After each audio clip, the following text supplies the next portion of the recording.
കഴിഞ്ഞ 6 വർഷങ്ങളായി അന്ത്യോക്യ സഭയെ കുറിച്ച് പഠിച്ചുകൊണ്ടിരിക്കുകയാണ്.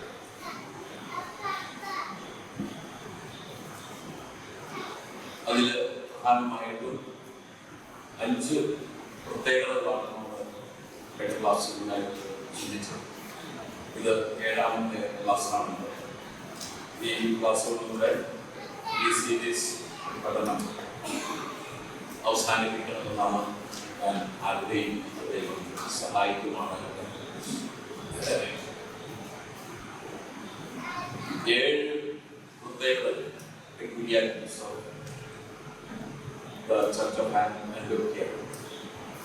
ഒന്നാമത് നമ്മൾ കണ്ടത് ദൈവകൃപ പ്രാപിച്ച സഭ. ഗോഡ്സ് ഗ്രേസ്, ദൈവകൃപ പ്രാപിച്ച സഭ. രണ്ടാമത് നമ്മൾ കണ്ടു ഒരുമിച്ച് ആരാധിക്കുന്ന, വർഷിപ്പ് ചെയ്യുന്ന സഭ.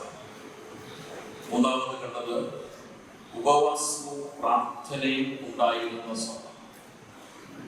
നാലാമതായി സമർത്ഥരായ ഇടയന്മാർ, ഉപദേഷ്ടാക്കന്മാർ ഉണ്ടായിരുന്ന സഭ. അഞ്ചാമതായിട്ട് കണ്ടു സുവിശേഷ ഘോഷണത്തിൽ അത്യുത്സാഹം കാണിച്ച സഭ.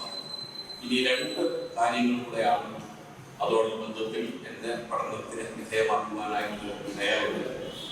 അതിൽ 6ാമതായിട്ട് വരുന്നത് സാമ്പത്തിക കൂട്ടായ്മ കാണിക്കാനായിട്ട് ഉത്സാഹിച്ച സഭ. ഈ വിഷയം നമ്മൾ പല പ്രാവശ്യം ഈ സാമ്പത്തികമായ കാര്യങ്ങളെ കുറിച്ച് നമ്മൾ ചിന്തിച്ചിട്ടുണ്ട്.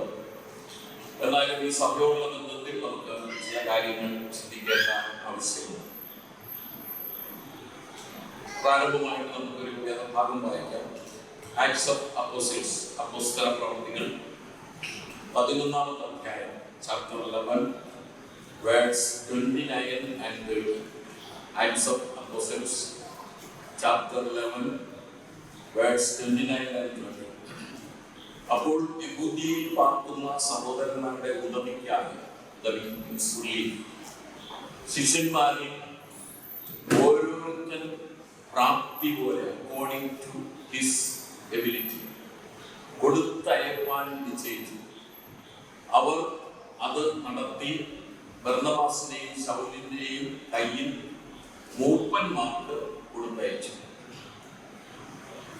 അന്ത്യോക്യ സഭയുടെ സാമ്പത്തിക കൂട്ടായ്മയെ വിളിച്ചോതുന്ന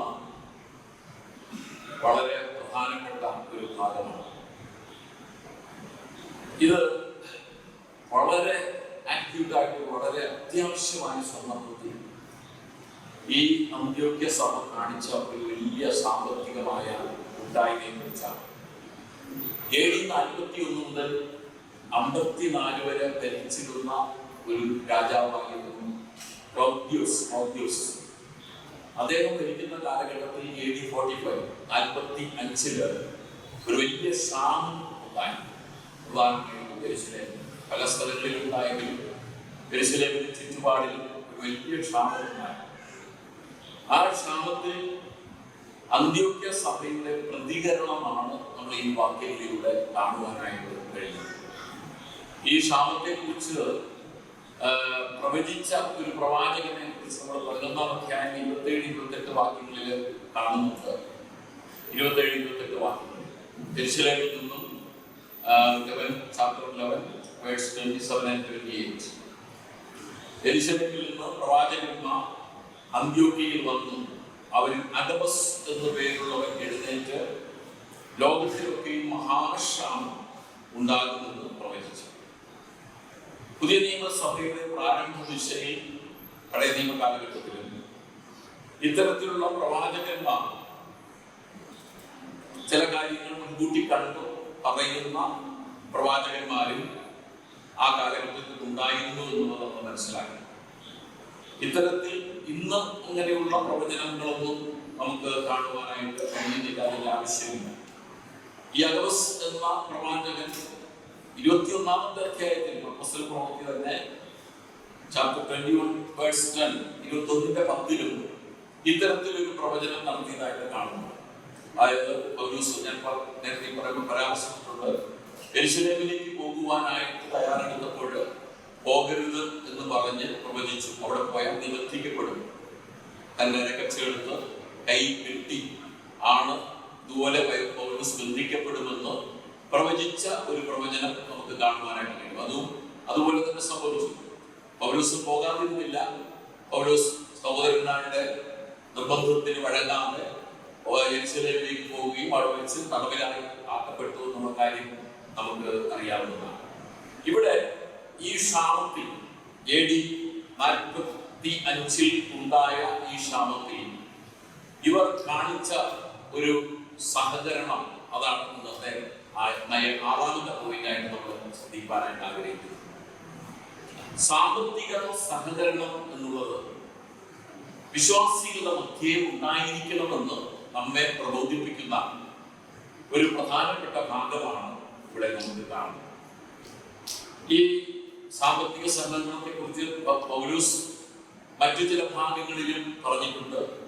കൊരിന്ത്യർക്ക് എഴുതിയ 2-ാമത്തെ ലേഖനം 8-ാം അധ്യായം 12 മുതൽ 15 വരെ നമ്മൾ നോക്കിയാൽ 2 Corinthians chapter 8 verse 12-15 അവിടെയും നമുക്ക് ഈ ഇത്തരത്തിലുള്ള സാമ്പത്തിക സഹകരണത്തെ കുറിച്ച് പൗലോസ് വിശ്വാസികളെ പ്രബോധിപ്പിക്കുന്നത് കാണുവാനായിട്ട് കഴിയും.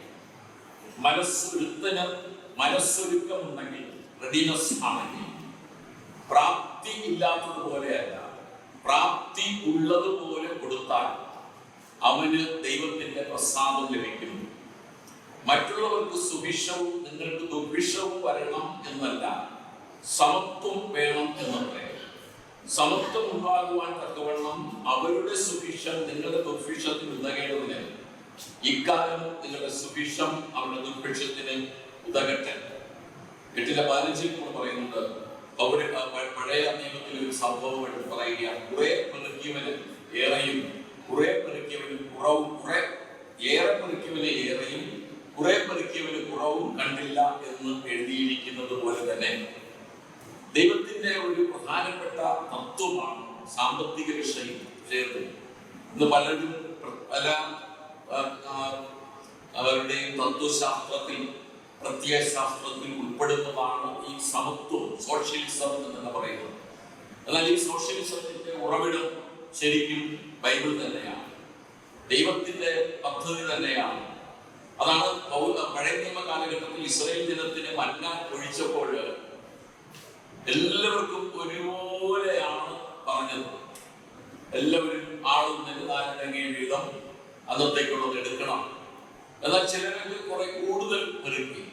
എന്നാൽ അവർ വീട്ടിൽ കൊണ്ടുപോയപ്പോൾ ദൈവം കൽപ്പിച്ചതിൽ കൂടുതലായിട്ട് അവർക്ക് ഉണ്ടായില്ല. ചിലർ വിചാരിച്ചാൽ ഇത്രയൊന്നും വേണ്ട, ഇത്രയും കഴിക്കാൻ പറ്റില്ല എന്ന് വിചാരിച്ചപ്പോൾ അത് കുറച്ചേ പറയുകയുള്ളൂ. എന്നാലും അവരുടെ കയ്യിൽ കൂടുതൽ ദൈവം കൽപ്പിച്ച അളവിൽ തന്നെ അവർക്ക് ലഭിച്ചു എന്നുള്ളതാണ്. അപ്പോൾ ഇതിനെ എടുത്ത് പറഞ്ഞുകൊണ്ടാണ് പൗലോസ് ഇവിടെ പറയുന്നത്, നിങ്ങൾ എങ്ങനെ കൊടുക്കണം, കൊടുക്കലിന്റെ തത്വം, ഗിവിംഗ്, അതിന്റെ ആ ബേസിക് പ്രിൻസിപ്പിൾ എന്ന് പറയുന്നത് ഇവിടെ എടുത്തു പറയുകയാണ്. കൊടുക്കലിനെ കുറിച്ചുള്ള ഒരു പ്രധാനപ്പെട്ട സത്യമാണ്. അത് മാതൃക ആയിട്ട് എടുക്കണം. ഇവിടെ നമ്മൾ ഈ അന്ത്യോക്യ സഭയെ കുറിച്ച് നമ്മൾ വായിക്കുമ്പോൾ ഇവിടെ വായിച്ചത് ഓരോരുത്തർ പ്രാപ്തി പോലെ കൊടുത്തയക്കാൻ ചെയ്തു, അല്ലെ? അക്കോർഡിംഗ് ടു ഹിസ്, ഓരോരുത്തർ വ്യക്തിപരമാണ് ഈ കൊടുക്കാനായിട്ടുള്ള പറയുന്ന കാര്യം. അക്കോർഡിംഗ് ടു ദെയർ എബിലിറ്റീസ് എന്നല്ല അവിടെ കാണുന്നത്, ഹിസ് എബിലിറ്റി. ഓരോരുത്തർ കൊടുക്കുന്നത് വ്യക്തിപരമായിട്ടുള്ള പറഞ്ഞിരിക്കും. ഓരോരുത്തർ പ്രാപ്തി പോലെ കൊടുത്തയക്കാൻ നിശ്ചയിച്ചു, ശൗലിന്റെയും ബർന്നബാസിന്റെയും. അപ്പോൾ പ്രാപ്തി പോലെ കൊടുക്കാനായിട്ട് നമ്മൾ പഠിക്കണം എന്നുള്ളതാണ് ഇതിൽ നിന്നും നമ്മൾ മനസ്സിലാക്കേണ്ടത്. ഇതിന് ഈ കൊരിന്ത്യർക്ക് ലേഖനത്തിൽ കൊടുക്കലിനെ കുറിച്ച് പൗലോസ് എടുത്ത് പറയുമ്പോൾ ചില പ്രത്യേക കാര്യങ്ങൾ കൂടെ എടുത്ത് പറയുന്നു. കൊടുക്കണമെങ്കിൽ ഒന്ന് എന്ത് വേണം? മനസ്സൊരുക്കം വേണം. മനസ്സൊരുക്കം വേണം. അതിനുള്ള ഒരു ടെൻഡൻസി, കൊടുക്കുവാനുള്ള ഒരു ആഗ്രഹം, അതിനുള്ള ഒരു ഒരുക്കം, അതിനുള്ള ഒരു ഉത്സാഹം ഉണ്ടാകണം. അല്ലാതെ ആർക്കും കൊടുക്കുവാനായിട്ട് കഴിയുകയില്ല. അതാണ് കൊടുക്കുന്നവൻ സന്തോഷത്തോടെ കൊടുക്കട്ടെ എന്ന് നമ്മൾ ഒരു ഭാഗത്ത് വായിക്കുന്നുണ്ട്. അപ്പോൾ മനസ്സൊരുക്കം വേണം. മറ്റൊന്ന്, അല്പം സ്പീഡിൽ പോയാൽ 2 പോയിന്റ്സും പറഞ്ഞു തീർക്കാനായിട്ട് കഴിയുള്ളതുകൊണ്ട് അല്പം സ്പീഡിൽ പോകാനായിട്ട് ആഗ്രഹിക്കുകയാണ്. മറ്റൊന്ന്, പ്രാപ്തി പോലെ കൊടുക്കണം.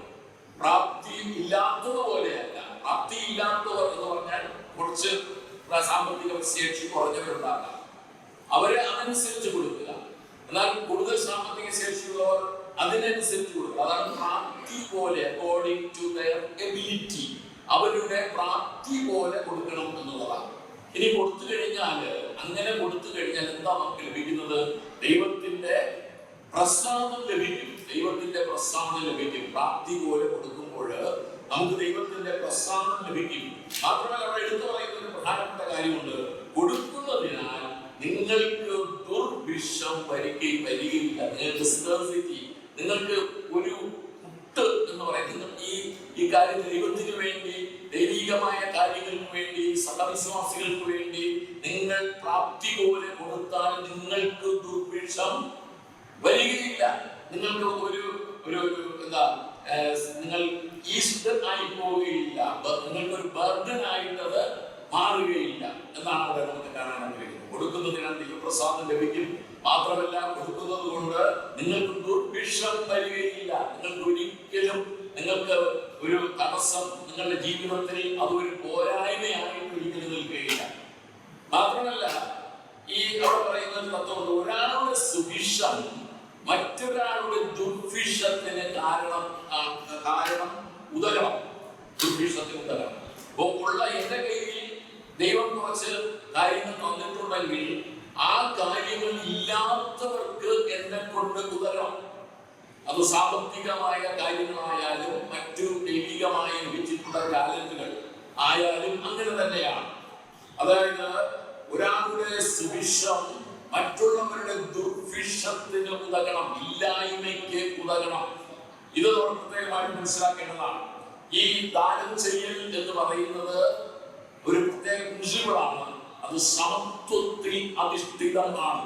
നമ്മൾ എന്റെ കയ്യിൽ കുറെ പൈസ ഉണ്ടെങ്കിൽ അത് കൊടുക്കുമ്പോൾ എന്റെ പൈസ കുറയുന്നു, അത് മറ്റൊരാളിന് കൊടുക്കുമ്പോൾ അവിടെ കൂടുന്നു. ഒരു സന്തുലിതാവസ്ഥയിലേക്ക്, ഏതാണ്ട് ഒരു സന്തുലിതാവസ്ഥയിലേക്ക് എത്തിച്ചേരാനായിട്ട് കഴിയും. ഇത് വളരെ നല്ലൊരു പ്രിൻസിപ്പിളാണ്. ഇതാണ് പലരും അഡോപ്റ്റ് ചെയ്യുവാനായിട്ട് ഭരണാധികാരികളും പല ഇസ്ലാംകാരും ഒക്കെ ശ്രമിച്ചുകൊണ്ടിരിക്കുന്നത്. പക്ഷെ അത് നടപ്പിലാകുന്നില്ല എന്നുള്ളത് നമുക്കറിയാം. പ്രിയമുള്ളവരെ, സാമ്പത്തിക കൂട്ടായ്മ സംബന്ധിച്ച് അടിസ്ഥാനപരമായ സത്യങ്ങൾ ആണ് ഞാനിവിടെ പറഞ്ഞത്. ഇനി നമ്മെ സംബന്ധിച്ചിടത്തോളം ഈ സാമ്പത്തിക കൂട്ടായ്മ പ്രധാനമായിട്ടും വിനിയോഗിക്കേണ്ടത് എന്തിനൊക്കെ വേണ്ടിയാണ് എന്നുള്ളത് നമ്മൾ മനസ്സിലാക്കണം.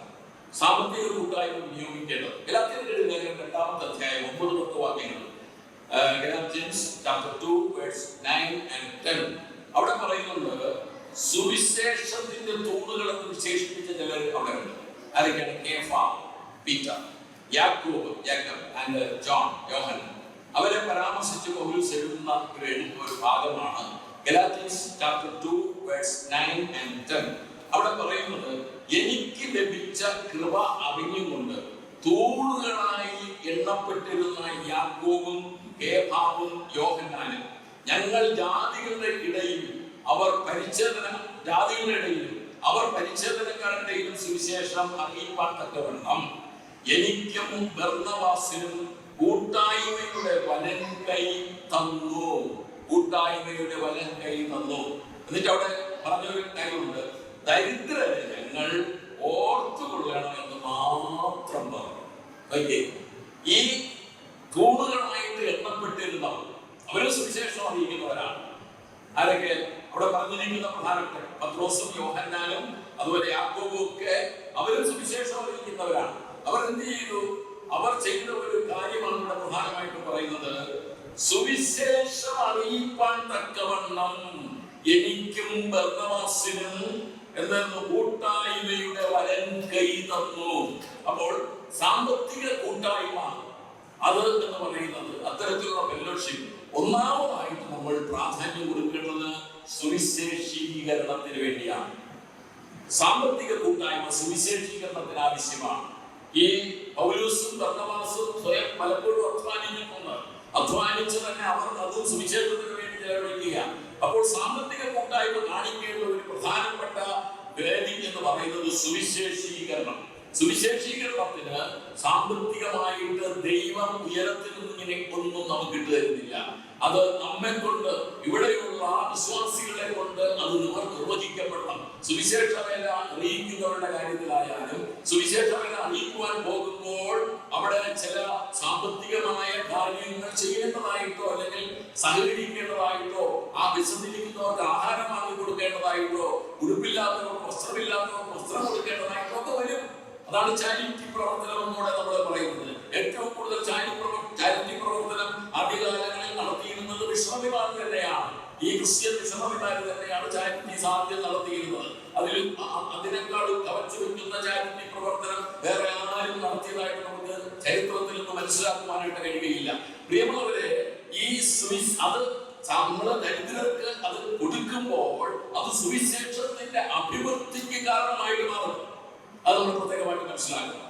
അപ്പോൾ ഒന്നാമത് നമ്മുടെ സാമ്പത്തിക സഹകരണത്തിന് ഊന്നൽ നൽകേണ്ടത് സുവിശേഷീകരണത്തിനായിരിക്കണം. മിഷണറിമാരായിട്ട് പോകുന്നവർക്ക് നമുക്കറിയാം, നമ്മുടെ ഇതിനെ പോലെയുള്ള ആൾക്കാർ വളരെ കഷ്ടപ്പെട്ട് ആ ആദിവാസികളുടെ ഇടയിലേക്ക് ചെന്ന് പ്രവർത്തിക്കുകയാണ്.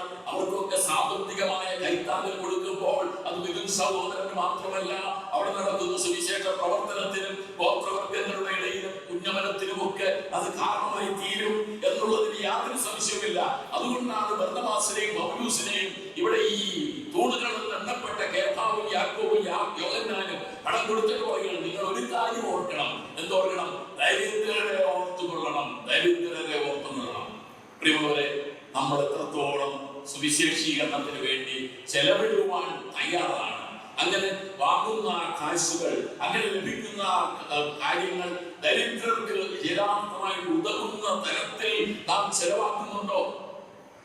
ഇത് മനസ്സിലാക്കണമെങ്കിൽ ഈ സഭാകളിൽ കൂടിയിരിക്കുന്ന ആരാധിച്ച് പ്രാർത്ഥിച്ച് മാത്രം പോകുന്നവർക്ക് ഈ കാര്യം പറഞ്ഞാൽ മനസ്സിലാകുമെന്ന് എനിക്ക് തോന്നുന്നില്ല.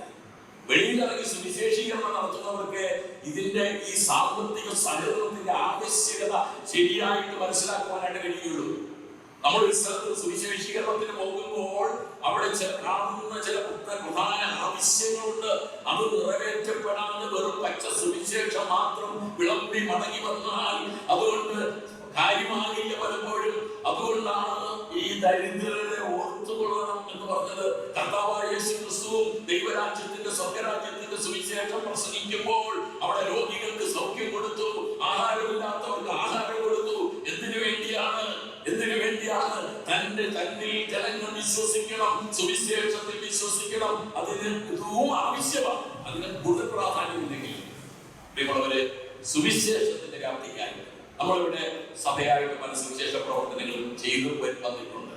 എന്നാൽ അങ്ങനെ പോകുന്നതിന് സഭ എന്തുമാത്രം പ്രാധാന്യം കൊടുക്കുകയും മറ്റ് സഹവിശ്വാസികൾ കടന്നു ചെന്നത് സുവിശേഷം വയലിൽ പ്രസംഗിക്കുവാൻ, സുവിശേഷ ആത്മഹത്യ വേല ചെയ്യുവാൻ കഴിയാത്തവർക്ക് അതിൽ സഹകരിപ്പാനായിട്ട് കഴിയും.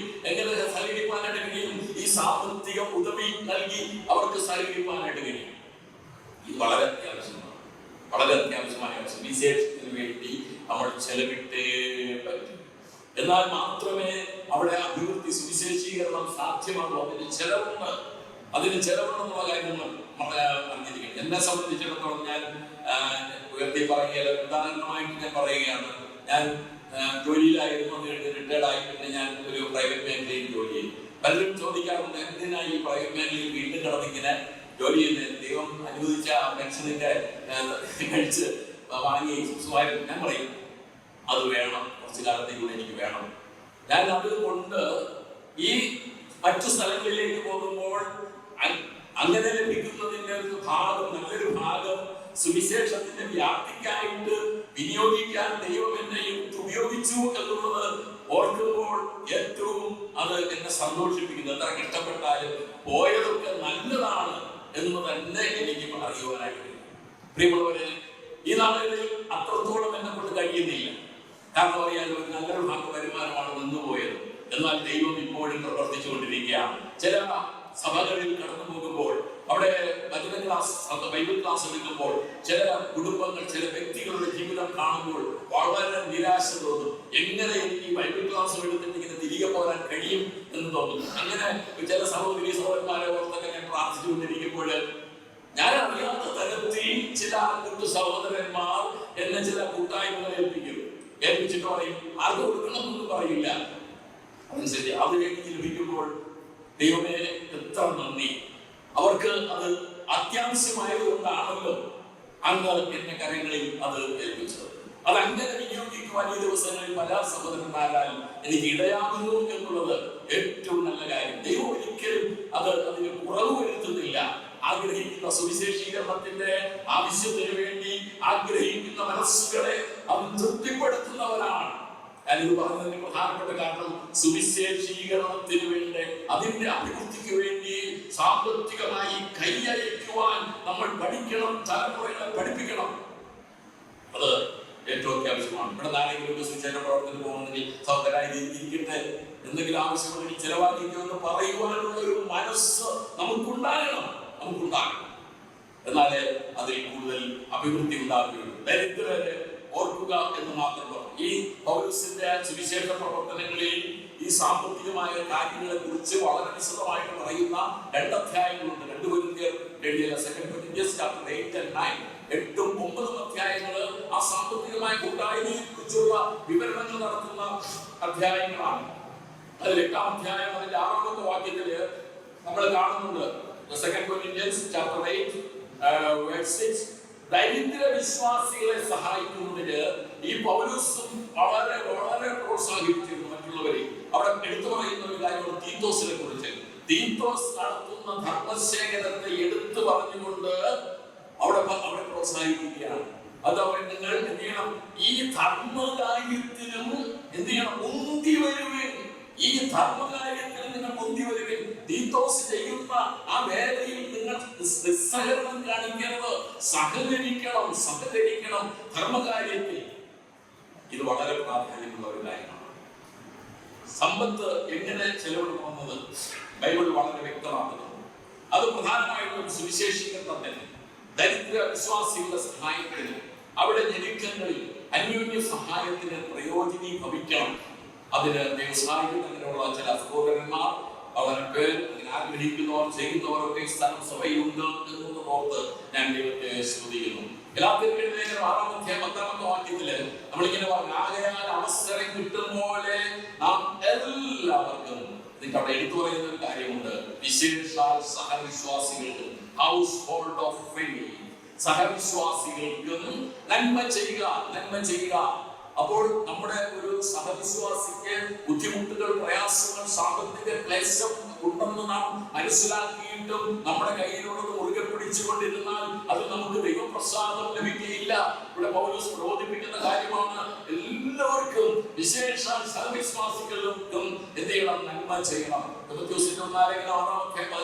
വാക്യങ്ങളിൽ ഈ ലോകത്തിലെ ധനവാന്മാരോട് പറയുന്ന കാര്യമാണ്, ഉന്നത ഭാവം കൂടാതെ നിശ്ചയമില്ലാത്ത മനത്തിലല്ല നമുക്ക് സകലവും ധാരാളമായി അനുഭവിക്കാൻ തരുന്ന ദൈവത്തിൽ ആശ്രയിക്കാനും നന്മ ചെയ്യുവാനും സൽപ്രവൃത്തികളിൽ സമ്പന്നരായി ദാനശീലരും ഔദാര്യമുള്ളവരുമായി സാക്ഷാലുള്ള ജീവനെ പിടിച്ചുകൊള്ളേണ്ടതിന് വരും കാലത്തേക്ക് നല്ലൊരു അടിസ്ഥാനം നിശ്ചയിച്ചുകൊള്ളും. നല്ലൊരു വാക്യമാണ്. നമ്മൾ ഈ ചെലവാക്കുന്നതിലൂടെ, നമ്മളിങ്ങനെ കൊടുക്കുന്നതിലൂടെ, സൽപ്രവർത്തികൾ ചെയ്യുന്നതിലൂടെ നമ്മൾ ചെയ്യുന്നത് നമുക്കൊരു നല്ല അടിസ്ഥാനം, ജീവനെ പിടിച്ചുകൊള്ളേണ്ടതിന് വരും കാലത്തേക്ക് നല്ലൊരു അടിസ്ഥാനമാണ് നമ്മൾ നിക്ഷേപിക്കുന്നത്. നമ്മൾ പല ഓഹരി മാർക്കറ്റുകളിലും ഷെയർ മാർക്കറ്റുകളിലും അവിടെ ഇവിടെയൊക്കെ നമ്മൾ നിക്ഷേപിക്കാറുണ്ട്. എന്നാൽ ഈ സുവിശേഷത്തിന്റെ അഭിവൃദ്ധിക്ക് വേണ്ടി നമ്മൾ ചെയ്യുന്നത് നമ്മുടെ അടിസ്ഥാനമാണ്, നമ്മുടെ ഭാവിയുടെ ഒരു അടിസ്ഥാനമാണ്, നമ്മുടെ തലമുറകൾക്ക് വേണ്ടി നടത്തുന്ന ഒരു നിക്ഷേപമാണ് എന്നാണ് ഇവിടെ പൗലോസ് പ്രബോധിപ്പിക്കുന്നത്. നമ്മളവരെ എത്രത്തോളം പ്രാധാന്യമുണ്ട്. എബ്രായരുടെ ലേഖനത്തിൽ നമുക്കത് കാണുവാനായിട്ട് കഴിയും. Hebrews chapter 13:16 നന്മ ചെയ്യുവാനും കൂട്ടായ്മ കാണിക്കാനും മറക്കരുത്. നന്മ ചെയ്യുവാനും കൂട്ടായ്മ കാണിക്കാനും മറക്കരുത്. അത് എത്ര ദരിദ്ര വിശ്വാസികളായാലും ശരി, അവരുള്ളതിൽ നമുക്കറിയാമല്ലോ.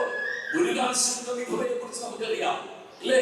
അവിടെ ദൈവം ആ വിധവയെ എത്രത്തോളം, മാത്രമല്ല ഞാൻ പലപ്പോഴും പറയാറുണ്ട്, സമയം പോകണമെങ്കിൽ അതൊക്കെ പറഞ്ഞു പോകുന്നത് ഏറ്റവും നല്ലതാണ്. സാരഭാത്തിലെ വിധവ, അല്ലേ? സാരഭാത്തിലെ വിധവ. ആ സാരഭാത്തിലെ വിധവയുടെ കാലത്തിൽ എന്താ ഉണ്ടായിരുന്നത്? പറഞ്ഞോ? ഒരു പിടിമാവ് തുരുത്തിയില് അല്പവേണം. അതിന് അപ്പം ഉണ്ടാക്കാൻ വേണ്ടി ഇങ്ങനെ വിറക് പറഞ്ഞിട്ടുകൊണ്ടിരിക്കുക. ആ വിധവ കേട്ടോ. എന്നിട്ട് അവൾ ഏലിയാവ് പറയുകയാണ്, എന്താ കുറച്ച് വെള്ളം കൊണ്ടുവാ. ഒന്നും പറഞ്ഞില്ല.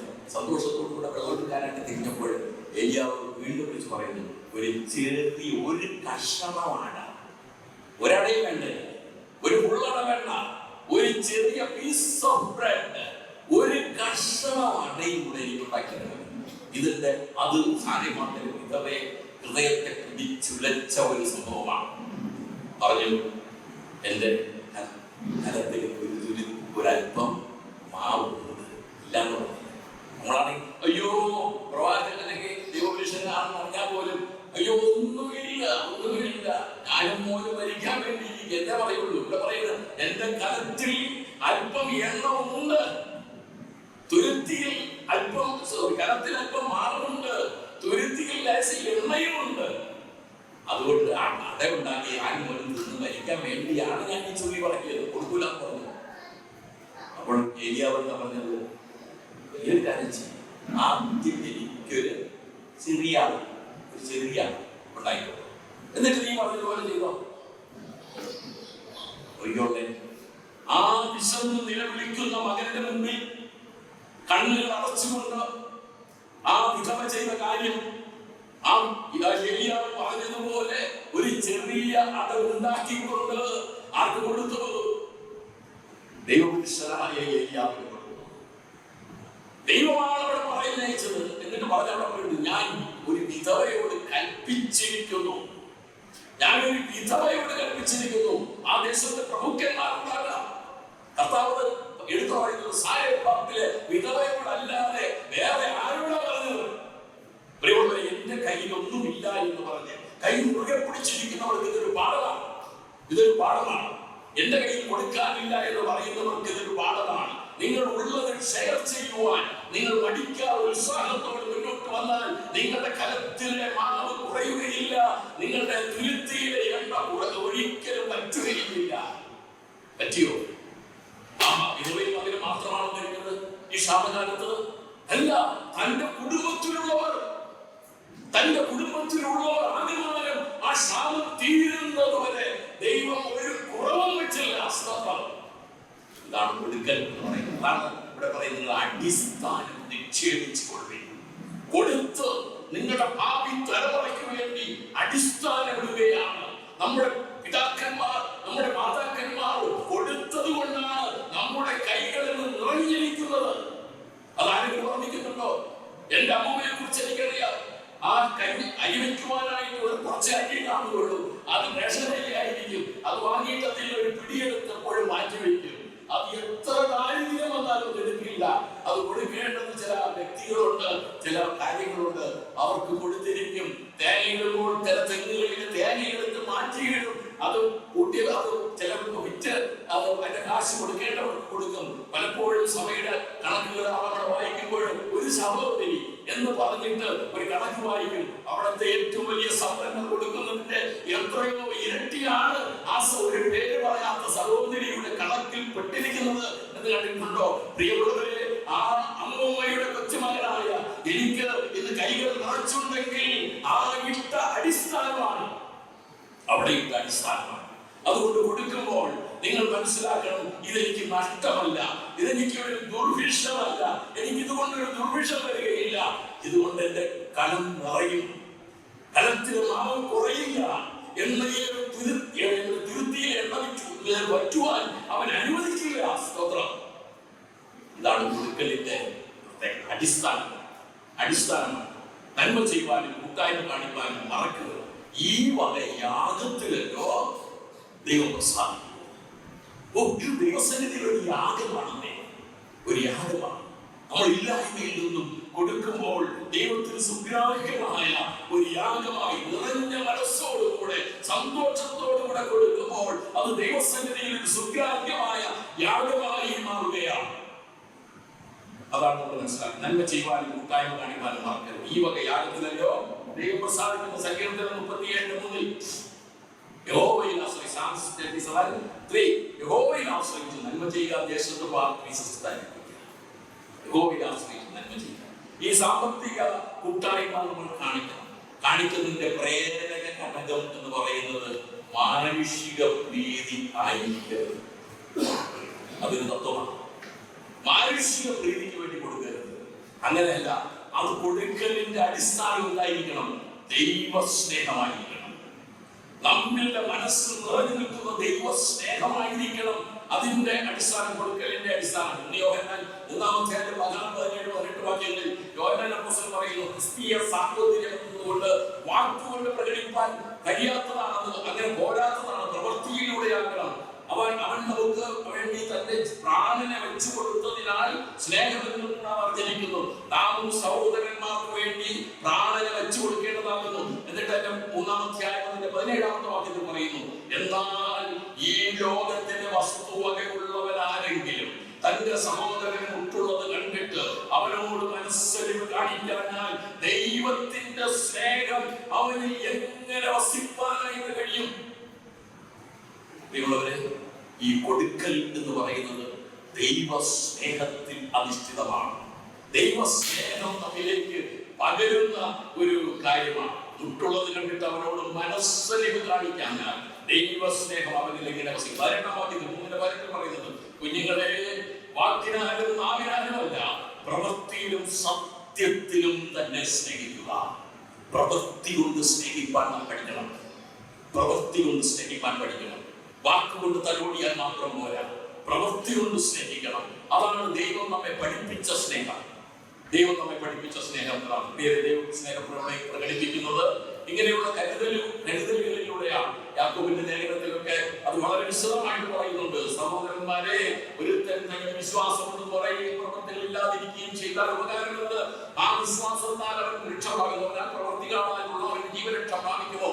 ഒരു സഹോദരനെയോ സഹോദരിയോ നഗ്നനും അധോവൃത്തിക്ക് വകയില്ലാത്തവരുമായിരിക്കെ നിങ്ങളിൽ ഒരുത്തരവരോട് സമാധാനത്തോടെ പോയി തീ കായ്ക്കുകയും വിഷമടക്കുകയും ചെയ്യുക എന്ന് പറയുന്നതല്ലാതെ ദേഹരക്ഷയ്ക്ക് ആവശ്യമുള്ളത് അവന് കൊടുക്കാതിരുന്നാൽ ഉപകാരം എന്ത്? കയ്യിലുള്ളത് മുറുകെ പിടിച്ചിട്ട് അവന് വേണ്ടി പ്രാർത്ഥിച്ചിട്ട് എന്താ കാര്യം? കയ്യിലുള്ളത് മുറുകെ പിടിച്ചിട്ട് മുറുക്കി പിടിച്ചിട്ട് അവനോട് സമാധാനം എന്ന് പറഞ്ഞാൽ ഒരു അർത്ഥവുമില്ല. കൈ അയക്കണം, കൈ അയക്കണം. ഇതാണ് പറയുന്നത്. എന്റെ 2 വിശ്വാസവും പ്രവൃത്തികളില്ലാതായ അന്ത്യോക്യ സഭ ഇതിനെ ഏറ്റവും നല്ലൊരു മാതൃകയാണ്. അവരെങ്ങനെ കൊടുത്തത്? പ്രാപ്തി പോലെ. അവിടുത്തെ വിശ്വാസികൾ പട്ടിണി കിടന്നു. ഈ വാർത്ത ഇത് അന്ത്യോക്യയിലെത്തി. അവർ ഉണ്ടാകുന്നില്ല. അത് എഴുതേണ്ടതല്ല എന്ന് പറഞ്ഞ അവർ കൈയടക്കാർക്ക് കണ്ണടച്ചിരുന്നില്ല. അവർ കൈയച്ചു. പ്രാപ്തി പോലെ അവരെല്ലാവരും കൊണ്ട് നാടെ കൊടുക്കുകയാണ്. ബർന്നബാസിന്റെയും പൗലോസിന്റെയും കൈ കൊടുത്തിട്ട് അവരെ പറഞ്ഞയക്കുകയാണ്, നിങ്ങൾ അവിടെ പോകണം, അവിടുത്തെ മൂപ്പന്മാർക്ക് ഇത് കൊടുക്കണം. മൂപ്പന്മാർ വിശ്വാസികൾക്ക് ഇത് ഉതകുന്ന വിധത്തിൽ, അത് പ്രയോജനപരപ്പെടുന്ന തരത്തിൽ ചെയ്യും. ഇത്തരത്തിലുള്ള ഒരു ശുശ്രൂഷ വ്യക്തിപരമായും സഭാപരമായും ഉണ്ടാകേണ്ടത് ഏറ്റവും അത്യാവശ്യമാണ്. ഇങ്ങനെയുള്ള ഒരു സന്തോഷമായ അവസ്ഥ ഈ ബർന്നബാസ് സഭയും ഈ ബർന്നബാസ് അന്ത്യോക്യ സഭയും കണ്ടിട്ടാണ് പറഞ്ഞത്, ദൈവകൃപ കണ്ട് സന്തോഷിച്ചു. എല്ലാ കാര്യത്തിലും ദൈവകൃപയാണ്. വചനം പ്രസംഗിക്കുന്ന കാര്യത്തിലും സുവിശേഷീകരണത്തിന്റെ കാര്യത്തിലും പ്രാർത്ഥിക്കുന്ന കാര്യത്തിലും ആരാധിക്കുന്ന കാര്യത്തിലും ഒക്കെ അവിടെ കാണാൻ കഴിയുന്ന ഒരു പ്രധാനപ്പെട്ടതാണ് ദൈവത്തിന്റെ കൃപ. കൊടുക്കുന്നതും ദൈവത്തിന്റെ കൃപ തന്നെയാണ്. പ്രിയമുള്ളവരെ, നമ്മെ ദൈവം സഹായിക്കട്ടെ. ഒന്നും ചിലാതവന്റെ ഉന്മാനുണ്ടെങ്കിൽ മതിയെന്ന് വിചാരിക്കും. ധനികരാകാൻ ചെയ്യുന്നവർ പരീക്ഷയിലും കെണിയിലും സ്നേഹം, ടെംപ്റ്റേഷൻ, പരീക്ഷ അതിലും പെടും. 2 തിമോഥെയോസ് 3:16 ദൈവത്തിന്റെ മനുഷ്യൻ സകല പ്രവൃത്തികൾക്കും ഫല പ്രാപിച്ചവനാകണം, അവൻ ആത്മാവിന്റെ സമ്പന്നത പ്രാപിക്കും. തീത്തോസ് 2:7 വിരോധി നമ്മെ കൊണ്ട് ഒരു തിന്മയും പറവാൻ വകയില്ലാതെ ലഭിക്കേണ്ടതിന് സകലത്തിലും നിന്നെ തന്നെ സൽപ്രവൃത്തികൾക്ക് മാതൃകയാക്കി കാണിക്കണം. തീത്തോസ് 3:8 ദൈവത്തിൽ വിശ്വസിച്ചവർ സൽപ്രവൃത്തികളിൽ ഉത്സാഹികൾ ആയിരിക്കാൻ കരുതണം. 3:14 നമുക്കുള്ളവരും ഫലമില്ലാത്തവരാകാതെ അത്യാവശ്യ സംഗതികളിൽ സൽപ്രവൃത്തികൾ മുമ്പരായിരിക്കാൻ പഠിക്കട്ടെ. വെളിപ്പാട് 19:8 വിശുദ്ധന്മാരുടെ ശുദ്ധവും ശുഭ്രവുമായ വിശേഷ വസ്ത്രം എന്നത് അവരുടെ നീതി എന്ന വസ്ത്രമാണ്. ഭൂമിയിൽ നീതി എന്ന് പറയുന്നത് ശരിക്കും ഇതാണ് സൽപ്രവർത്തനം. പ്രത്യേകിച്ച് പറഞ്ഞല്ലോ, കൂട്ടായ്മ, സുവിശേഷികൾ, ദരിദ്രർ, സഹവിശ്വാസികൾ, ആവശ്യമെങ്കിൽ ലോകത്തിലെ ഒക്കെ നമ്മൾ സാമ്പത്തികം. ഞാൻ പലപ്പോഴും പറഞ്ഞിട്ടുള്ളൊരു കാര്യമാണ് ഈ എസേക്കിയേൽ സാറ്. ഒരു ദിവസം ഞാനുണ്ട്, എൻ്റെ ഫാദറുണ്ട്, എൻ്റെ പപ്പയുണ്ട്, മുന്നിലുണ്ട്. അപ്പോൾ ഒരാൾ വന്ന് നീട്ടു, കൈ നീട്ടു. പക്ഷേ പ്രസിഡന്റ് സാർ ഓടിച്ചെന്ന് കൊണ്ടുവന്നു ആ വിഷയക്കാരൻ അവരെ കണ്ട ആർക്കും കൊടുക്കാൻ തോന്നില്ല. ആ സത്യം. അപ്പൊ പപ്പ എന്താ സാധനം, അവർ വേല ചെയ്യാൻ അവൻ ആരോഗ്യമുണ്ടല്ലോ, പിന്നെ എന്തിനാണ് കൊടുത്തത്? ദേവരാജൻ എനിക്ക് ഇതുപോലെ കൈ നീക്കി 10 പേര് പൈസ വാങ്ങി.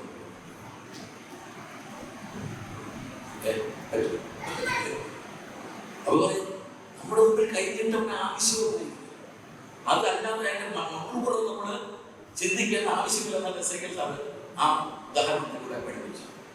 ഈ എസേക്കിയേൽ സാറിന് വന്ന് എന്താ ജോലി? സുവിശേഷകനാണ്. താൻ കിട്ടുന്നത് ഇങ്ങനെ വിതരണം ചെയ്യുന്ന കൂട്ടത്തിലാണ്. നമുക്കൂടെ ഒരു യേശുദാസ് എന്ന് പറഞ്ഞ ഒരു ഹൈന്ദവ മാർഗത്തിൽ നിന്ന് രക്ഷിക്കപ്പെട്ട് മുന്നോട്ട് വന്ന ഒരു വ്യക്തിയുണ്ടായിരുന്നു. പലരും അദ്ദേഹത്തിന്റെ അവസാന കാലഘട്ടത്തിലേക്ക് കാണാനായിട്ട് അവിടെ പോയത്. അദ്ദേഹത്തിന്റെ എന്താ സുവിശേഷകനാണ്. ട്രാക്ട് കൊടുക്കും, അടി കിട്ടും, ചിലപ്പോൾ ആഹാരം ഇല്ല. നമുക്കറിയാം, രാവിലെ 2 ദിവസം അടി കിട്ടിയില്ലായിരുന്നു. RSSകാരുടെ അടി കിട്ടി. ആരോടൊന്നും മിണ്ടില്ല, ഒന്നും മിണ്ടില്ല. ഇദ്ദേഹം ഞാനിപ്പോൾ എന്തെങ്കിലും കൊടുത്തു കഴിഞ്ഞാൽ അപ്പുറത്ത് പോകുമ്പോൾ ഏതെങ്കിലും ഒരു ദരിദ്രനെ കണ്ടാൽ, വിശന്നിരിക്കുന്നവരെ കണ്ടാൽ കൊടുക്കണം നോക്കിയാൽ അവന് കൊണ്ടൊന്നും നോക്കില്ല. ആ പോക്കറ്റിൽ നിന്ന് എത്രയാണെന്ന് പോലും നോക്കി എഴുതുന്നത് കൊടുക്കും. ഇതാണ് അത്. ഇത് അങ്ങനെയാണെങ്കിൽ പ്രിയമുള്ളവരെ, നമ്മൾ കൊടുക്കുന്നതിൽ എത്രത്തോളം ലോകപൗരം. നമ്മൾ ഇല്ലായ്മ പറഞ്ഞ് അത് നമ്മുടെ ആവശ്യം കഴിഞ്ഞിട്ട് പിന്നെ കൊടുക്കാന്ന് വെച്ചാൽ എല്ലാം കാണുന്നില്ല.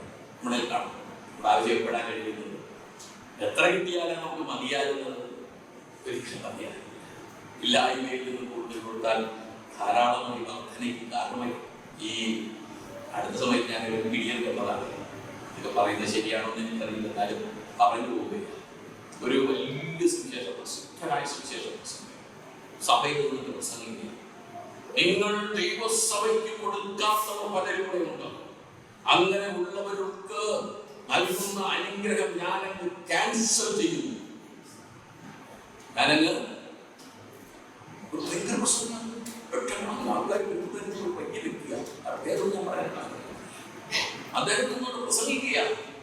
കൊടുക്കാത്തവരുടെ അനുഗ്രഹക്കാരൻ ചെയ്യുന്നു, ഞാനങ്ങ് ക്യാൻസൽ ചെയ്യുന്നു. ആരൊക്കെ എങ്ങനെ ക്യാൻസൽ കൊടുക്കണം എന്നുള്ള ആവശ്യം. പക്ഷെ എന്തിനു കൊടുക്കണം, എവിടെ കൊടുക്കണം, എങ്ങനെ കൊടുക്കണം എന്നുള്ളത് ദൈവ കൽപ്പനയുണ്ട്. ആ തരത്തിൽ കൊടുക്കുവാൻ നമ്മൾ പഠിക്കണം. ഈ പറഞ്ഞവരുള്ള കോടിക്കണക്കിന് സ്വത്തുക്കളുടെ ഉടമയാണ്. അവരുള്ളതിൽ നിന്ന് എന്താ എടുത്തു കൊടുക്കാതെ ദരിദ്ര വിശ്വാസികളിൽ നിന്ന് പിടിഞ്ഞ് കൊണ്ടുപോയി ഇങ്ങനെ ചെയ്യുന്നത് ദൈവദ്രോഹമാണ്. ദൈവം അത് കാണുന്നത്, അത് ഞാൻ മനസ്സിലാക്കും. ദൈവമുള്ളവരെ അങ്ങനെ കൊടുത്താൽ ദൈവം സ്നേഹിക്കും, ദൈവം അനുഗ്രഹിക്കും. അതുകൊണ്ട് ദൈവമുള്ളവരെ നമ്മൾ സഹായിക്കുക എന്നത് അത് സൽപ്രവൃത്തിയുടെ ഭാഗമാണ്. അന്ത്യോക്യ സഭയിലെ വിശ്വാസികളെ പോലെ പ്രാപ്തിയില്ലാത്തതുപോലെ അല്ല, പ്രാപ്തിയുള്ളതുപോലെ കൊടുക്കാനുള്ള ഒരു ശീലം നമുക്കും നമ്മുടെ തലമുറകളിലും ഉണ്ടാകുമെന്നൊക്കെ ദൈവം സഹായിക്കട്ടെ. കൊടുക്കലും ചെറുപോട് കാര്യങ്ങൾ പറയാനായിട്ട് കഴിയും. അത്യാവശ്യമായിട്ടുള്ള ചില കാര്യങ്ങൾ മാത്രം ഓർമ്മിച്ചിരുന്നത് അവസാനത്തെ പോയിന്റിലേക്ക് ഞാൻ കടന്നിരിക്കുകയാണ്. 7ാമത്തെ അന്ത്യോക്യ സഭയുടെ മറ്റൊരു പ്രധാനപ്പെട്ട സവിശേഷതയായിരുന്നു അഭിപ്രായ ഭിന്നത ശരിയായി പരിഹരിച്ച് മുന്നോട്ട് പോയ സഭ. അഭിപ്രായ വ്യത്യാസമില്ല. ഞാൻ പറഞ്ഞു, ഈ അന്ത്യോക്യ സഭ ആധുനിക സഭകൾക്ക് ഒരു മാതൃക. ഇതാണ് എന്റെ വിഷയം. അന്ത്യോക്യ സഭ ആധുനിക സഭകൾക്ക് ഒരു മാതൃക. ഈ അന്ത്യോക്യ സഭ, യെരുശലേം സഭ, ഫിലിപ്പീന സഭ, തെസ്സലോനിക്ക സഭ, പിന്നെ ദമസ്കസിലെ സഭയുണ്ട്. ഇങ്ങനെ പല സഭകളെ കുറിച്ച് ഞാൻ ഇങ്ങനെ പഠിച്ചുകൊണ്ടിരിക്കുകയാണ്. അപ്പോൾ ഈ സഭകളൊന്നും പെർഫെക്റ്റ് അല്ല, ആണോ? ഒരിക്കലും പെർഫെക്റ്റ് എന്നൊന്നും പറഞ്ഞു, പക്ഷെ മാതൃക പല കാര്യത്തിൽ അവര് മാതൃകയാണ്. യെരുശലേം സഭയുടെ പ്രശ്നം. ഈ അന്ത്യോക്യ സഭയെ സംബന്ധിച്ച് അവിടെയും ഉണ്ടായി ചില ഭിന്നത, പക്ഷെ വ്യത്യസ്തമാണ്. പല വ്യത്യസ്തമായ തരത്തിലുള്ള ഭിന്നതയാണ് അവിടെ ഉണ്ടാകുന്നത്. അപ്പോസ്തല പ്രവൃത്തി 15:1-2 വാക്യങ്ങളിൽ, Acts of Apostles chapter 15 verse 1 and 2, അവിടെയാണ് ഈ ഡിസ്പ്യൂട്ടിനെ കുറിച്ച് പറയുന്നത്. യഹൂദ്യയിൽ നിന്ന് ചിലർ വന്ന് നിങ്ങൾ, അതായത് അവിടെ പറയും നിങ്ങൾ, അതായത് യഹൂദ്യയിൽ നിന്ന് അകന്നു വന്ന ചിലരെന്നാണ് അവിടെ അന്ത്യോക്യയിലേക്ക് വന്നവരാണ്. യഹൂദ്യയിൽ നിന്ന് ചിലർ അന്ത്യോക്യയിലേക്ക് വന്ന് നിങ്ങൾ മോശ കൽപ്പിച്ച ആചാരം അനുസരിച്ച് പരിച്ഛേദന സർക്കംസൈസ്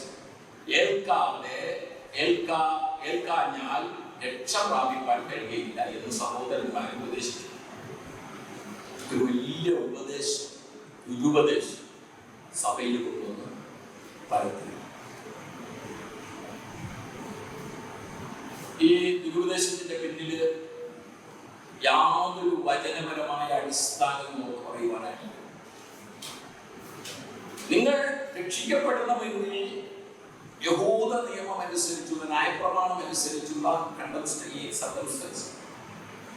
പരിച്ഛേദന കൂടെ ഏൽക്കണം, ന്യായപ്രമാണത്തിലെ കാര്യങ്ങൾ കൂടെ ആചരിക്കണം.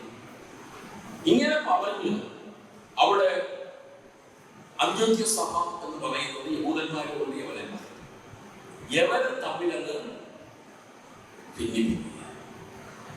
ഒരു വലിയ ഭിന്നതയിലേക്ക് അന്ത്യോക്യ സഭ പോകാവുന്ന സാഹചര്യമാണ് അവിടെ കൊണ്ടുവന്ന കാര്യം. അപ്പോൾ അതിലൂടെ അവർ ആ സാത്താൻ ഉദ്ദേശിച്ചത് ഇവരെ കുറിച്ച് പിന്നീട് അവിടെ നുഴഞ്ഞു കയറി വന്നവരെന്നൊക്കെ പറയുന്നു. നമ്മൾ നുഴഞ്ഞു കയറ്റക്കാരെ കുറിച്ച് നമ്മൾ പഠിക്കുന്നത്. നുഴഞ്ഞു കയറി വന്നവരെന്ന് ഗലാത്യ ലേഖനത്തിലും ഈ അപ്പോസ്തല പ്രവൃത്തിയിലും പല ഭാഗങ്ങളിലും അവര് വന്നിട്ട് ഇങ്ങനെ ഒരു ഉപദേശം കൊണ്ടുവരിക. പക്ഷേ ഈ ഉപദേശത്തോട് തർക്കിച്ച് കിടപ്പിച്ച് നിൽക്കുവാൻ പൗലോസിനും ബർന്നബാസും വളരെ ശ്രമിച്ചു. പക്ഷെ അതുകൊണ്ടും കാര്യങ്ങൾ കൊണ്ട് പരിഹരിക്കപ്പെടുന്നില്ല. അങ്ങനെ പരിഹരിക്കാതെ മുന്നോട്ട് പോയാൽ തീർച്ചയായിട്ടും അന്ത്യോക്യ സഭ ദുരുപദേശങ്ങൾ ഉള്ള ഒരു കൂട്ടരും അല്ലാത്തൊരു കൂട്ടരുമായിട്ട് വേർതിരിയാൻ സാധ്യതയുണ്ട്. അതുകൊണ്ട് അവർ വളരെ കൃത്യമായ ഒരു പരിഹാര മാർഗത്തിലേക്ക് അവരെത്തുകയാണ്. അവർ വളരെ ഇവരോട് തർക്കിച്ചു, വളരെ കാര്യങ്ങളൊക്കെ പറഞ്ഞു. എന്നാൽ ഈ വന്ന യഹൂദന്മാർ ഇവർ പറയുന്നത് കൂട്ടാക്കുന്നില്ല, വിശ്വാസികളെ തെറ്റിക്കുകയാണ്, ഭിന്നിക്കുകയാണ്. നിങ്ങൾ വന്നതോടുന്ന യഹൂദി, അതായത് നമുക്ക് അവിടെ തന്നെ ഈ പ്രശ്നത്തിന് അവിടെ തന്നെ, കാരണം ഈ ദുരുപദേശം കൊണ്ട് വന്നതും ഈ ദുരുപദേശത്തിന്റെ ഉറവിടവും യെരൂശലേമാണ്. അവിടെ പോകാം. അവിടെ നമുക്കുണ്ടല്ലോ അപ്പോസ്തലന്മാർ, പത്രോസ്, യോഹന്നാൻ, യാക്കോബ് ഇങ്ങനെ തുടങ്ങിയ പല അപ്പോസ്തലന്മാരവിടെ ഉണ്ട്. അവരെ കൂടെ വെച്ച് നമുക്ക് ഈ പ്രശ്നത്തിന് പരിഹാരം തരണം. അങ്ങനെ ഇത് നേരെ അവിടേക്ക് പോകണം. അവിടെ പറയുകയാണ് ഈ തർക്കസംഗതിയെ പറ്റി യെരൂശലേമിൽ അപ്പോസ്തലന്മാരും മൂപ്പന്മാരുടെയും അടുക്കൽ പോകണമെന്ന് നിശ്ചയിച്ചു. ഇവിടെ ഈ ദുരുപദേശം അല്ലെങ്കിൽ ഭിന്നത ഉളവായത് ഈ സഭയ്ക്കുള്ളിലെ വ്യക്തികളിൽ നിന്നല്ല, പുറമേ നിന്ന് വന്ന് കുത്തിവെച്ച ഒരു ഭിന്നത ഉടലെടുത്തത് സഭയ്ക്കുള്ളിൽ അല്ല. എന്നാൽ അത് വലിയ തർക്കത്തിനും ഭിന്നതയ്ക്കും കാരണമായി. എന്തുകൊണ്ട് ഞാൻ 1-ാം നൂറ്റാണ്ടിലെ സഭകൾ മാതൃകാ സഭകൾ എന്ന് പറയുന്നു എന്ന് ചോദിച്ചാൽ,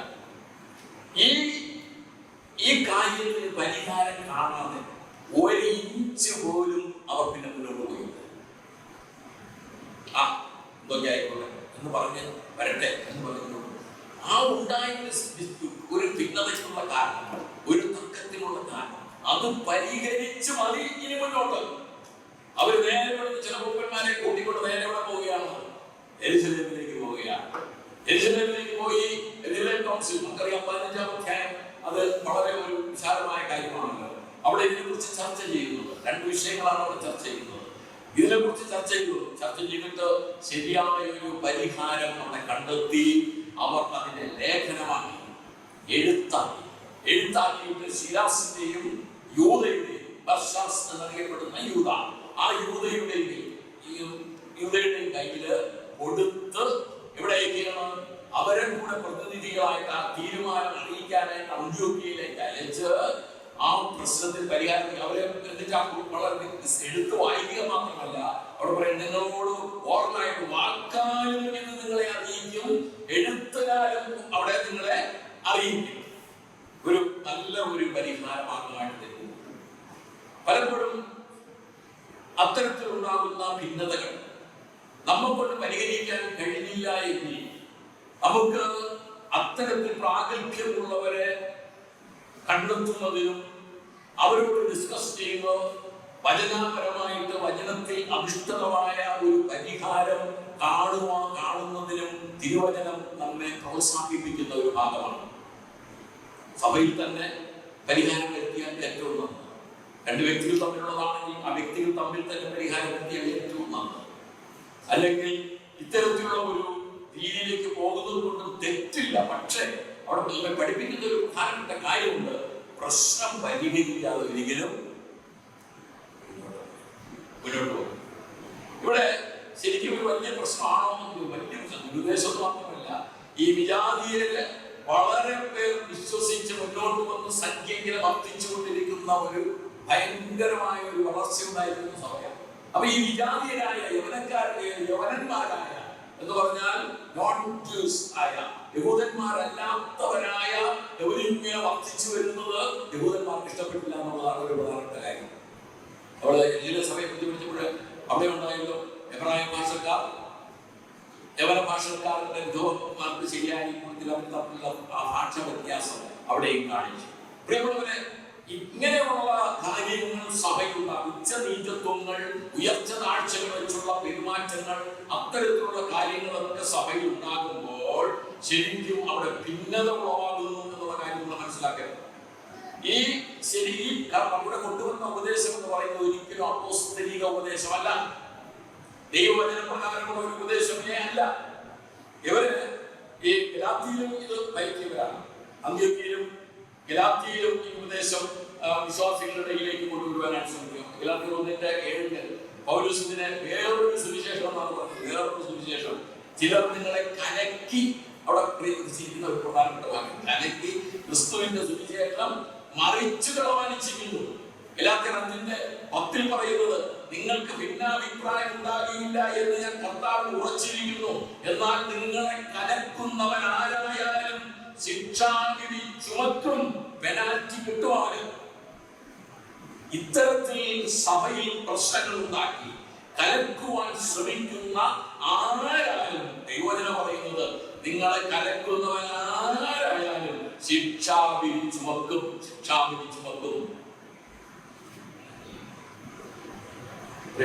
സമാധാനത്തിനായിട്ട് ആഗ്രഹിക്കുന്നു. ഈ ഇതുണ്ടായ ശരിക്കും പരീക്ഷപക്ഷത്തു നിന്നും വിശിഷ്ടവർ ചിലർ എഴുന്നേറ്റ് അവരെ പരിച്ഛേദന കഴിപ്പിക്കുകയും നിർബന്ധിച്ച് പരിച്ഛേദന കഴിപ്പിക്കുകയും ന്യായപ്രമാണം ആചരിപ്പിക്കുകയും വേണമെന്ന് പറഞ്ഞു, അല്ലേ? എന്നിട്ട് ഗലാത്യർ 2:24 ചേർത്ത് വായിക്കുക. അതോ നുഴഞ്ഞു വന്ന കള്ള സഹോദരന്മാർ നിമിത്തമായിരുന്നു, false brothers secretly brought in എന്നാണ് ഇംഗ്ലീഷിലൂടെ പറഞ്ഞിരിക്കുന്നത്. അവർ നമ്മെ അടിമപ്പെടുത്തേണ്ടതിന് ക്രിസ്തുവിൽ നമുക്കുള്ള സ്വാതന്ത്ര്യം ഒറ്റുനോക്കുവാൻ നുഴഞ്ഞു വന്നിരിക്കുന്നു.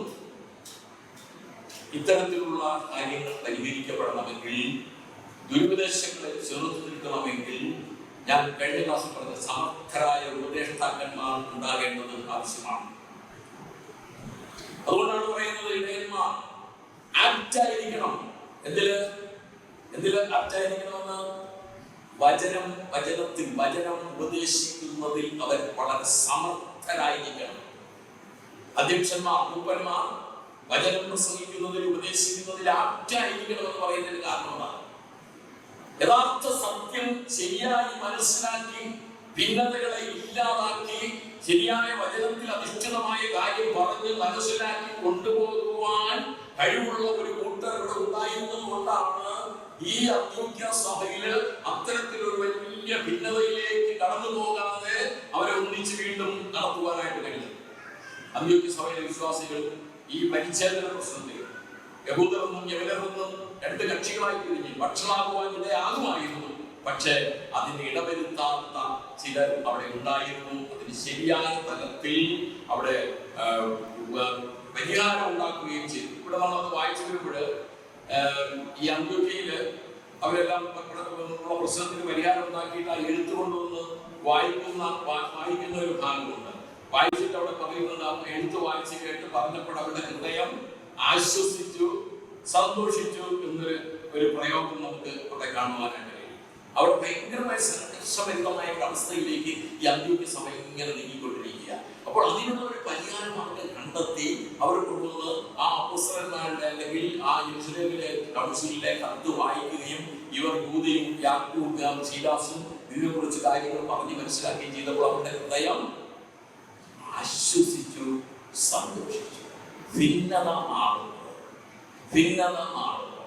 കലകം മാറുമ്പോൾ വ്യക്തികളുടെ ഹൃദയം ആശ്വസിക്കും, വ്യക്തികളുടെ ഹൃദയം സന്തോഷിക്കും. അങ്ങനെയാണ് ഈ ഭിന്നത ഉണ്ടാകുമ്പോൾ കടന്നുറങ്ങുന്നവരോ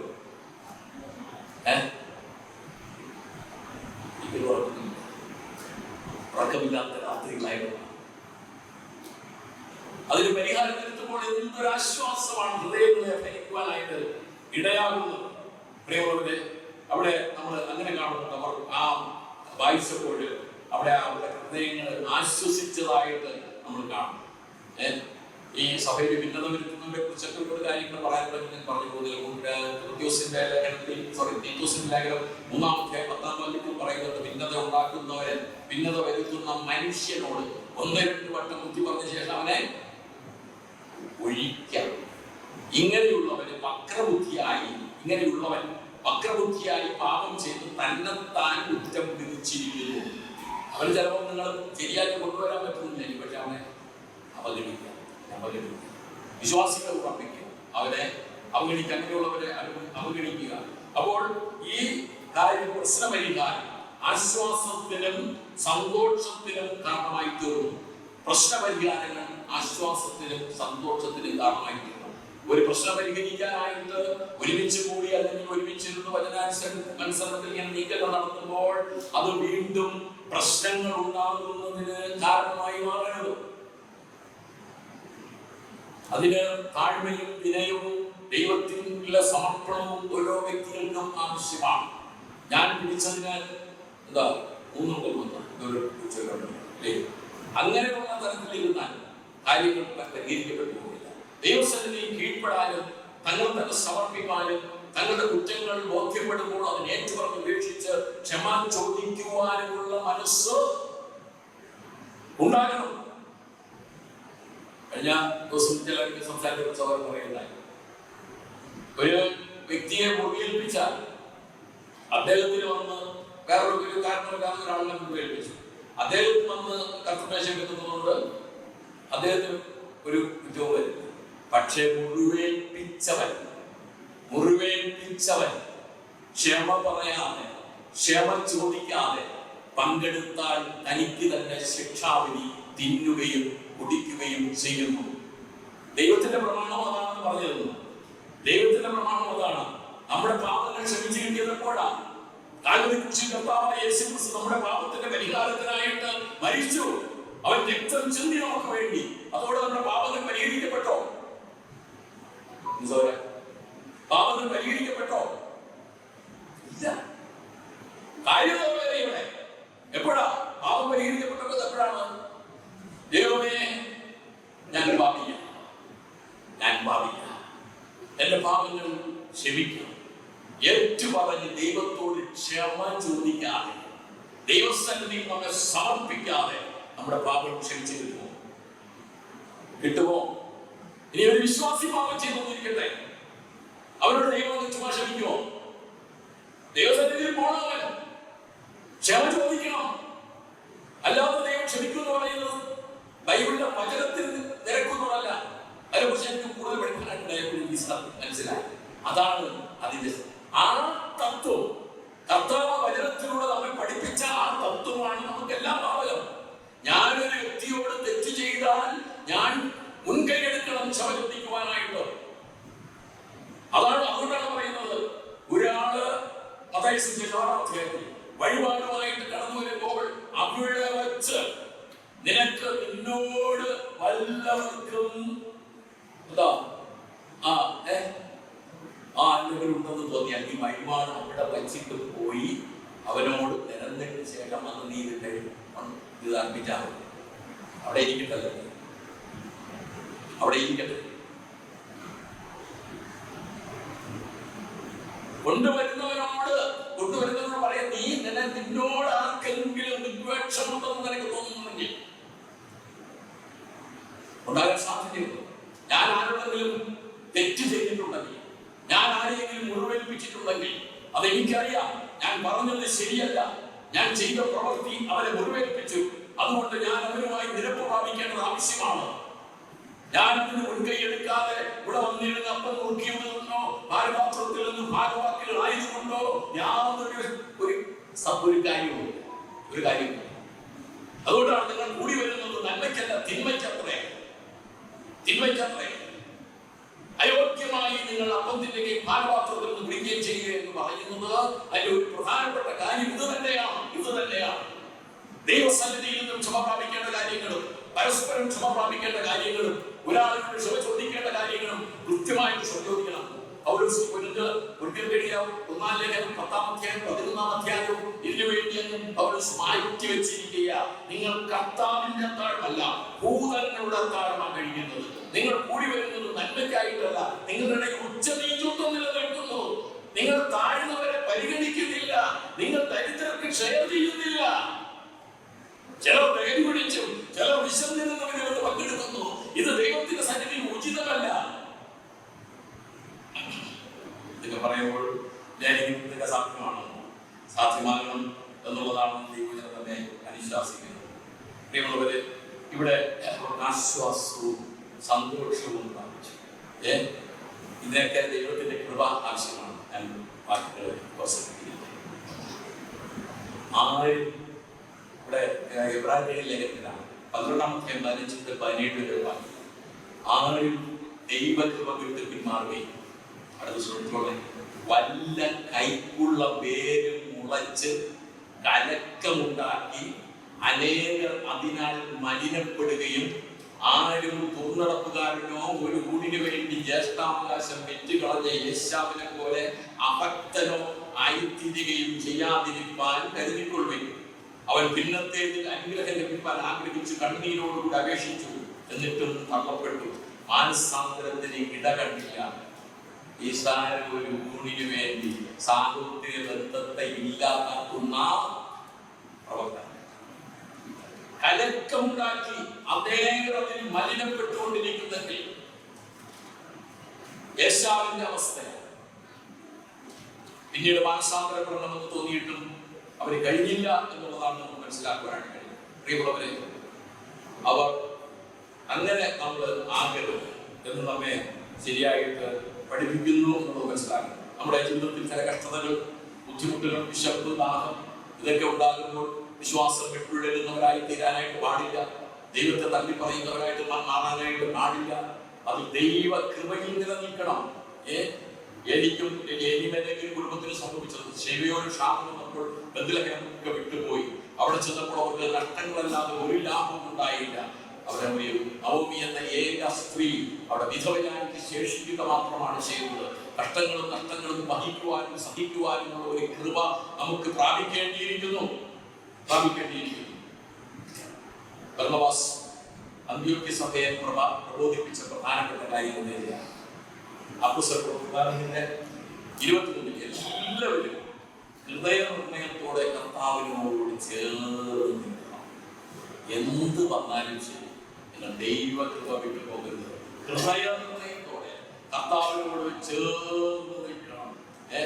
ആ ദൈവകൃപ അനുഭവിച്ച് അറിയുവാനായിട്ട് കഴിയണം.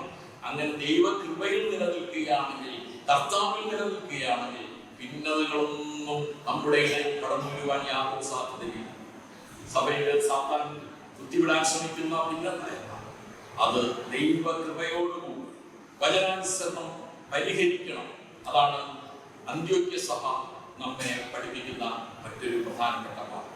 സഭ വളരണമെങ്കിൽ, ആത്മീയമായ അഭിവൃദ്ധി പ്രാപിക്കണമെങ്കിൽ, സുവിശേഷ വ്യാപനം ഉണ്ടാകണമെങ്കിൽ വിശ്വാസികൾക്കിടയിലെ ഭിന്നത പരിഹരിച്ച് മുന്നോട്ട് പോയേ മതിയാകും. അല്ലാതെ നാം കൊണ്ടുവരുന്നത് എത്ര വലിയ കാര്യങ്ങളായാലും അത് ദൈവത്തിന് പ്രസാദകരമായിരിക്കില്ല. നല്ല വചന ശുശ്രൂഷണം ലഭിക്കുന്നുണ്ടാകാം, നല്ല സാമ്പത്തിക സഹായം ഉണ്ടാകുന്നതാകാം, നല്ല പ്രാർത്ഥനകൾ ഉണ്ടായിരിക്കാം, ആരാധന ഉണ്ടായിരിക്കാം, നല്ല സമാധാനം ഉണ്ടായിരിക്കാം, ഇതൊക്കെ വ്യർത്ഥമാണ്. ഭിന്നതയോടുകൂടെയാണ് ഇത്തരം കാര്യങ്ങൾ നിറവേറ്റുന്നത്. ഇതെല്ലാം പുറമേയുള്ള ചില ആഡംബരങ്ങളായി മാറി. എത്ര നല്ല സുഹൃത്തുക്കളായ നമ്മെ നോക്കി പരിശുദ്ധാത്മാവ് പറയണം, ഓക്കെ ഇതാ സഹോദരന്മാർ ഒത്തൊരുമിച്ച് വസിക്കുന്നത് എത്ര ശുഭവും എത്ര മനോഹരവുമാകും. ഇതാരാ സഹിക്കുന്നത്? ദാവീദ് ആരോപണം അല്ലേ?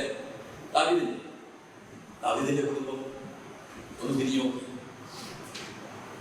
ദാവീദിന്റെ കുടുംബത്തിൽ ഭിന്നതയുടെ രൂക്ഷത, തന്റെ മകനിൽ നിന്നുണ്ടായ ആ എതിർപ്പ്, അത് എത്രത്തോളം വളരെ വിരോധമായിട്ട് ദാവീദിനെ ബാധിച്ചു. വനാന്തരങ്ങളിൽ അലഞ്ഞു നടക്കേണ്ടി വന്നതാണ്. ആ ഇസ്രായേൽ ഗോത്രം 12 ഗോത്രങ്ങളും യെരൂശലേമിൽ ദൈവാലയത്തിൽ ആ വിശുദ്ധ സഹായോഗത്തിനായിട്ട് കടന്നു പോകുമ്പോൾ ചില ദിവസങ്ങളോടെങ്കിലും ഒത്തൊരുമിച്ചിരിക്കുന്നത് കണ്ട് ദാവീദ് നിറഞ്ഞ സന്തോഷത്തോടുകൂടെ ഹൃദയത്തിൽ നിന്ന് പറയുകയാണ്,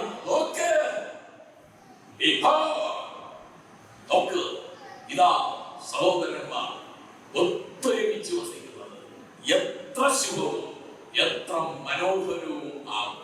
എത്ര മനോഹരം! നമ്മൾ ധാരാളം സംഖ്യകളാണ്. അതേപോലെ നമുക്ക് ഭിന്നതകൾക്ക് മറന്നു പോകുവാനായിട്ട് ശ്രമവും ആത്മാർത്ഥമായി നമ്മുടെ ഇടയിൽ ഉണ്ടായിരിക്കുക. ഞാൻ ഒരു ക്ലാസ്സിലൂടെ പറഞ്ഞാണ്, ബ്രദർ എന്നുള്ള പേര് നമുക്ക് എങ്ങനെയാണ് കിട്ടിയത്? ആ പേര് അന്വർത്ഥമാക്കണം. ശരിക്കും നമ്മൾ സഹോദര സാഹോദര്യ ബന്ധത്തിലേക്ക് കടന്നു. ദൈവത്തിന്റെ മുമ്പിൽ ഒരു ഭേദങ്ങളുമില്ല, എല്ലാവരും മക്കളാണ്. ആ തരത്തിൽ നമ്മൾ എല്ലാവരും സഹോദരി സഹോദരന്മാരാണ്. ആ ഒരു ബന്ധം നമ്മുടെ ജീവിതത്തിൽ ഉണ്ടായേ പറ്റും. TK സാറിന് ഇങ്ങനെ ഒരു പാട്ട് ഓരോ ശ്രമിച്ചു, വൈകിയെ ജയിച്ച് ആരിതി തിരുനാമം ഘോഷിപ്പാൻ ചേരുവിൻ അതിമോദം. അടുത്ത് പറയും, ചേരണമെങ്കിൽ എന്ത് ചെയ്യണം? ഭിന്നത വെടിയാൻ ഒന്നാകാം, ഉന്നത ചിന്തയോടെ അടങ്ങൽ. ഇവിടെയുള്ള ഭിന്നതകളാണ് പരസ്പര സ്നേഹത്തോടെ. ഞാൻ വലിയ ക്ലാസ്സിലാണ് ഞാൻ സുവിശേഷീകരണത്തെ കുറിച്ച് വളരെ വ്യക്തമായി സംസാരിച്ചു. അതില്ലാതെ ഒരു സഭ മുന്നോട്ട് പോകുന്നത് അർത്ഥമാണ്. ആ സുവിശേഷീകരണം നമുക്കിടയിൽ നിന്നുണ്ടാകുന്നത് ഭിന്നതകൾ വെച്ചുകൊണ്ട് നമുക്ക് ഒരുമിച്ച് നിന്ന് സുവിശേഷം പറയാനും കഴിയുകയില്ല. അതൊക്കെ വെടിഞ്ഞാൽ സുവിശേഷത്തിനായിട്ട് നമുക്ക് ഓരോ ആളുകളും ദൈവം നമ്മെ സഹായിക്കും.